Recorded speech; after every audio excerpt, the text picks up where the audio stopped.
السلام علیکم دوستوں، امید ہے آپ سب خیریت سے ہوں گے۔ اگر آپ نے ہمارے چینل کو سبسکرائب نہیں کیا تو سبسکرائب کر دیں تاکہ ہماری تمام ویڈیوز آپ تک پہنچتی رہیں۔ جیسا کہ آپ جانتے ہیں، ہم رمضان المبارک کے حوالے سے صحیح بخاری کی احادیث پڑھ رہے ہیں۔ آج ہم پڑھ رہے ہیں چیپٹر نمبر 51 اور حدیث نمبر 1968۔ کسی نے اپنے بھائی کو نفلی روزہ توڑنے کے لیے قسم دی اور اس نے روزہ توڑ دیا تو توڑنے والے پر قضا واجب نہیں ہے، جبکہ روزہ نہ رکھنا اس کو مناسب ہے۔ ہم سے محمد بن بشار نے بیان کیا، کہا کہ ہم سے جعفر بن عون نے بیان کیا، ان سے عبدالعمیس نے، عتبہ بن عبداللہ نے بیان کیا، ان سے عون بن ابی جحیفہ کے والد رضی اللہ تعالیٰ عنہ بن عبداللہ نے بیان کیا کہ رسول اللہ صلی اللہ علیہ وسلم نے سلمان اور ابو درداء رضی اللہ تعالیٰ عنہ میں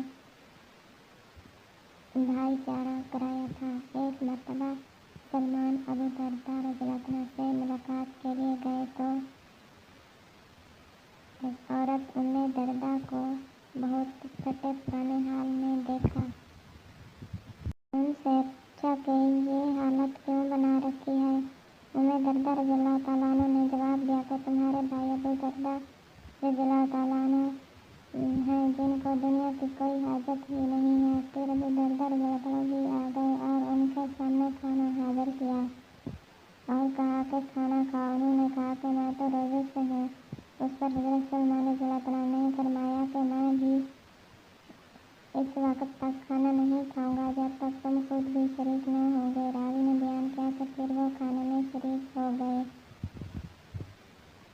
روزہ توڑ دیا۔ رات ہوئی تو ابو درداء رضی اللہ عنہ عبادت کے لیے اٹھے اور اس مرتبہ سلمان نے فرمایا کہ ابھی سو جاؤ۔ پھر جب رات کا آخری حصہ ہوا تو سلمان رضی اللہ تعالیٰ عنہ نے فرمایا کہ اچھا اب اٹھ جاؤ۔ چنانچہ دونوں نے نماز پڑھی۔ اس کے بعد سلمان رضی اللہ تعالیٰ عنہ نے فرمایا کہ تمہارے رب کا بھی تم پر حق ہے، جان کا بھی تم پر حق ہے اور تمہاری بیوی کا بھی تم پر حق ہے، اس لیے کہ